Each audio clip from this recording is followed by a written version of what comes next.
Hey, I haven't told you this story in a while, and like I said, there's a lot of new people that maybe hadn't heard it, and of course it's in my book. But this happened a long, long time ago, and it's the silliest story, but true. Okay, I was sitting outside one night on the porch. It was, I swear, it was near midnight, like a lot of my stories do take place on or about midnight. And I'm sitting there, and I heard someone say, "Angie, what you doing?" And I thought, Lord, if that ain't Miss McNeely, who was my neighbor at the time, and she was always like eagle-eyed. If we went outside, she did anything at all, she was right there to see about it. And so I thought, Lord have mercy, it's midnight, and she still knows I'm out here. And I looked down there, and I didn't see nothing, or all of her lights was off in the house. She lived right next door, the house just a little below ours. So, I ignored it. Anyway, I heard again, "Angie, what you doing?" And I actually hollered down there, "Well, where are you? I can't even see you." Nothing. No answer.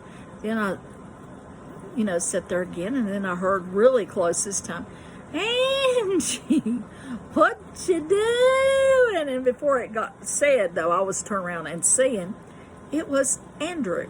And Andrew was my cat. He was a black cat tuxedo, with the white.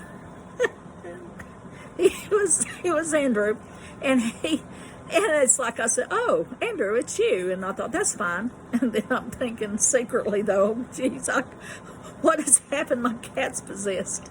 So anyway, I just sat there a minute, and I thought, well, I think I'm going to go on in now, Andrew. And I just went skedaddling in the house. Well, some time passed, and we moved up from that. It was a mill village. We moved from that house over to a house on the other hill. And we were over there one day, and this is like a pretty good while later, maybe a year or so later.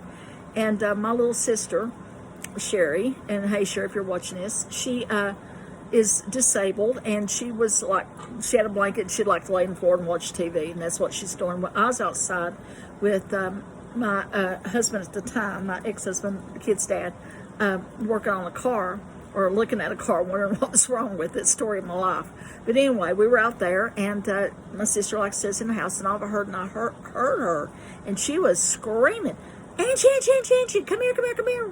So I went flying up in there to see what was going on, because she's alarmed, and opened the door, and I stopped just dead in my tracks because I went in, and she was laying there on the floor on the blanket, and the cat, Andrew, was in a chair right beside her there, and he had his little face, stuck out like that, and he looked real sweet, and he was looking down at her and looking up at me and looking down at her and looking up at me, and I said, "Sherry, what is it?"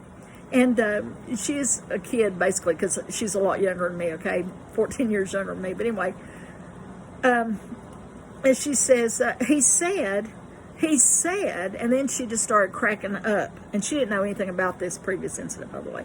She was just, she gets real tickled at anything, and she was laughing, and she said, I don't know why I said, by the way, "What did he say?" I meant to say, "What did he do?" because my fear was he had, maybe inadvertently scratched her. And she said, "He said," and then she goes, "He said, 'What you doing, sweetheart?'" And I swear she knew nothing about that. And she imitated him exactly. It was the same manner that I had heard him too. And it's like when I thought about his face when I walked in that room and saw, he looked for all the world like he really did want to know what was going on there. So that happened, and I hope you enjoyed my little story. I'm sorry if I took too long to tell it.